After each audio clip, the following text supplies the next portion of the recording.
neke zemlje u Srbiju i na Balkan.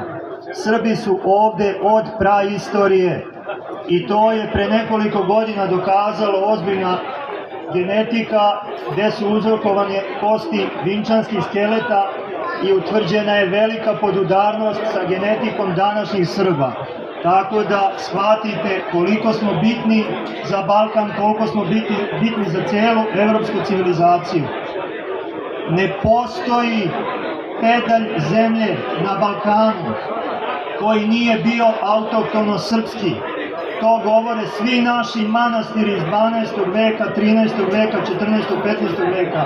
Od Like, Dalmacije, Korduna, Banije, Hercegovine, Crne Gore, Makedonije i Grčke. Svuda gde su temelji srpskih manastira, tu su bile srpske zemlje. Neki od vas su me prepoznali, jako mi je drago. Inače, ako budete ikada zainteresovani bili, pogledajte na YouTube-u, imate stotine i stotine emisija koje su drugi radili o mojoj zbirci, u kojima sam dokazno govorio o tim šarama koji su zapisani na našoj nošnji. To je neprocenjivo i nemerljivo nacionalno i duhovno blago cele evropske civilizacije koje su samo Srbi baštinili.